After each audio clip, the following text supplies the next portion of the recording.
Hi, I'm astrologer and life coach Penny Dix. Welcome to my YouTube channel. Welcome back if you're one of my regular visitors here. And if this is your first visit, a very big welcome to you. And I'd love it if you'd subscribe. So today I'm bringing you one of my short heads up videos. And the subject for today, which is the 21st of June 2023, is about the summer solstice. Yes, we have reached that midpoint of the whole year. And this is that magical moment when the sun slips seamlessly from Gemini into the sign of Cancer, the mother, the home, and the earth on its axis starts to kind of shift backwards as it moves back heading towards winter and away from the sun. So it's rather interesting energy. And I know some parts of Europe have been enjoying some very hot weather, and especially the UK. And in Malta and Gozo, our summer started a bit late this year. But I think we can probably say in full swing now. So it'll be hot and humid and hot and hot and hot. So I think you get the picture. But listen, today's the 21st of June and universal time, the sun moved into Cancer at 14:58 universal time. So why is the summer solstice important? Well, on one hand, it is this kind of pagan festival, this kind of ritual of gathering together and you know, just kind of acknowledging that we've made it through the first half of the year. And now we have to prepare for the winter, which sounds strange, but this is what the ancients used to have to do. They would have to build their barns now. They would have to make sure they had covers to put the grain and the corn into so that it was protected from the bad weather of autumn and winter. So a very symbolic time of year. And how does that affect us astrologically? Well, it gives us a point in time to kind of take us up to the autumn equinox, which is the next kind of significant kind of move that the planet makes. And this is in September. It's usually around the 22nd, 23rd, 21st. I haven't looked it up. That's roughly the time. So the chart I'm going to give you today, which has 4 quadrants, so it has, and interestingly, it's got fixed energy on the 4 quadrants, is really quite important because this is our point in time to give us a flavour of how we can expect the next few months to pan out. So let's start at the beginning and look at the energies that we've got. Because what is interesting with this energy is that we've still got the Jupiter in Taurus, sextiling Saturn, retrograde in Pisces. Remember, I did a heads up about that a few days ago. So this is quite ongoing energy of, you've got it's a bit of a tug of energies, but they are trying to work in harmony. Jupiter wanting to expand and bring abundance into our summer, into the next few months, for us to be able to enjoy the fruits of our labors from the first half of the year. And Saturn saying, yeah, hey, that's okay, but kind of like, slow down. We need to make sure, we need to be mindful we save enough for the winter. So there is this kind of harmony between them at the moment as they try to level out the energies and balance out these energies so that we don't go too over the top with Jupiter in Taurus, or too the other way and too restrictive with Saturn in Pisces. But let's look at where they are in the event chart, which is quite interesting because Scorpio is the ascendant of this event chart. So this is very much going to be a transformational time for all of us. I think we're going to be given a time to reflect, because we've had the kind of energy of the planets, the outer planets, starting to slow down. We still have Neptune that is going to go retrograde on the 30th of this month. So we've already got Saturn retrograde, Pluto retrograde already backing in Capricorn. So we will then have all of these three slowing everything down a bit. So this is going to be helpful. Now, if we look at the descendant of this chart, of course, it's Taurus. And what's interesting is we have Uranus.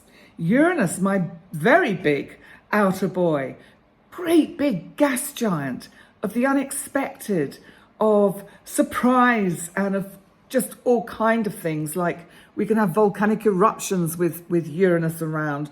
We can have earthquakes, earth movements. Luckily, Uranus is not making anything too difficult to any of the other planets. So I don't think we have to worry too much in the next 2 to 3 months. But, you know, hopefully famous last words. And I think where we're going to see the changes and the kind of perhaps shocks and upsets are within relationships. Some could change, end, grow, but there will certainly be twists and turns for relationships. But remember, everything that occurs, every situation that occurs in your life, and, you know, if it's with regard to relationships, is actually an opportunity for you to grow or for the relationship to grow. So just welcome it in. Say, yeah, come on, bring it on. Let's just kind of get into this difficulty that we have and see how we can resolve it. So interesting energy with that Uranus on the descendant. Now, if we come back to, let's have a look at Pluto for the moment. Pluto, retrograding Capricorn, revisiting the areas that he occupied towards the end of last year. So you may find that you have similar things going on. It's within the realms of communication, how you communicate, how you put across what you mean to others. Are you, when you talk to others, are you in your power? That's what I want to say, because Pluto can be about power. Are you in your power when you talk about what you need to talk about? Do you put across your point in a way that can be transformed and transfigured into something concrete? So just have a think of that and be mindful of it. So the other energy, as I said, is this Neptune is in the 5th house. This is creativity. It's sextiling Pluto. They're not exact, but they are in a sextile. So Neptune is, in this instance, helping some of those kind of veils to slip away so that the transformative power of Pluto can come through. So maybe, you know, in the world in general, we're going to see a little bit more truth coming out. You know, there's been a lot of what I could call shenanigans with various political leaders throughout the world of one description or another. And perhaps some of this energy is actually going to point us towards getting to the truths of certain things and the way certain people have behaved. It's been really very interesting to watch what unfolds. But I think what is clear is that the old ways don't wash anymore. We need transparency, clarity, truth, and honesty. And in general, the collective, which is represented by Aquarius, which has none of the major planets in it at the moment, is saying, you need to bring me that clarity. You need to show us how we take things forward and have a better way of governing not just individual countries, but the planet. Let's come to that Saturn sextile Jupiter, because it's, as I say, it's slowing down that part of the collective that really wants to get going and get it all done and sorted out now. No, it's all about timing. We have to be mindful of the timing. Now, Jupiter, interestingly, is also squaring in this chart Venus in Leo. Now, Venus goes retrograde at the beginning of July. So there is going to be a little bit of a dance going on between Venus and some of these retrograde planets as she moves backwards. Now, Venus, remember, is our goddess of love, relationship, of value, of money. She's in Leo. She wants to express herself. The moon in this chart is coming up to be conjunct Venus. It's talking about the beauty of the feminine, the power of the divine feminine. And this is not to say that you boys and men out there aren't important in all of this. Of course you are. But it's about you two honoring that divine feminine within you, that creativity, that part of you that can really use that Pluto in Capricorn to transform everything in your world.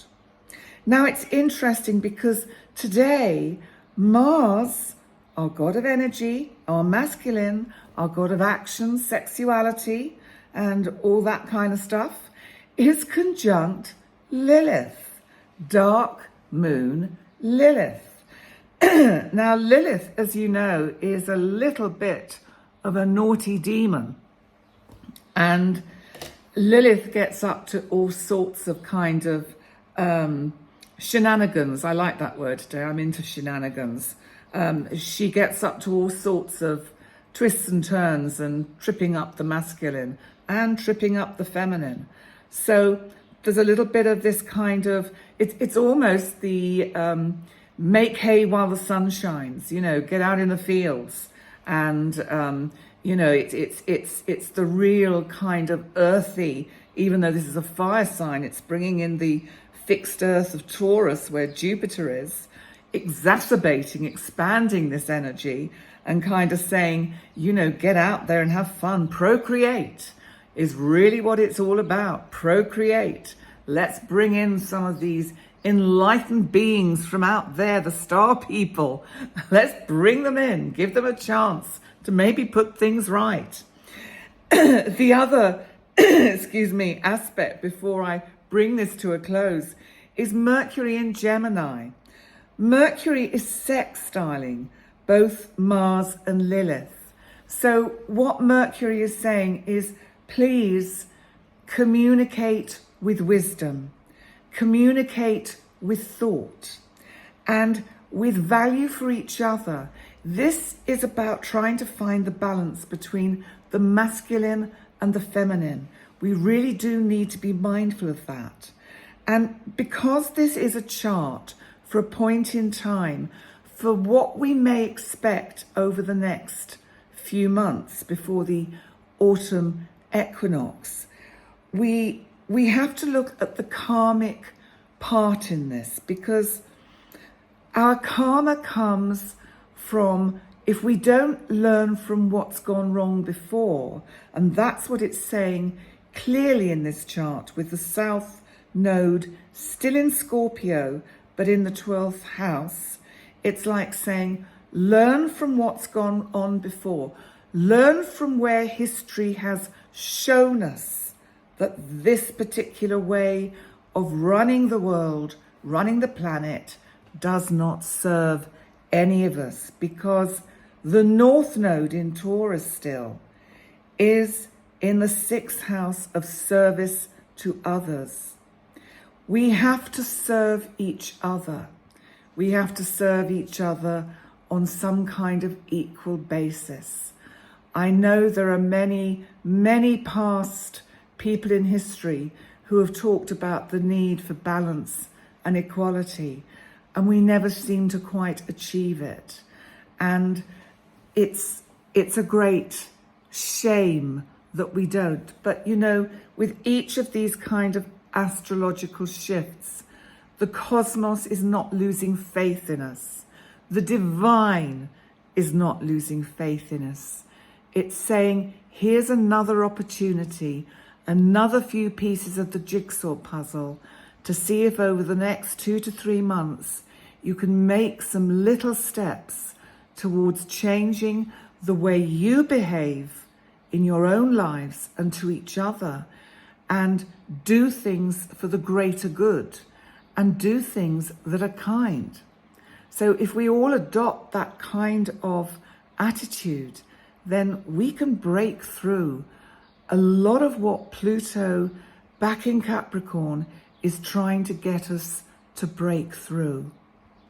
So there we go. That's what I want to say about this summer's summer solstice. Thank you so much for joining me. And please remember to like, comment, subscribe, all those amazing things you do, share. And I know I didn't say this in my recent video, but I'm absolutely thrilled to bits that I have hit and gone past the 1 million mark of views, not subscribers, but views. And that's a pretty big thing, to get over 1 million views on one's channel. So that's down to you. Thank you very much. I really appreciate the support you give me. So on that note, please remember, like, comment, subscribe, view, and please subscribe to my website for my blogs and updates. And there will be stuff coming out, but I've not had time to address it yet. So there we go. On that note, thanks so much for joining me. I will see you next time. Bye for now.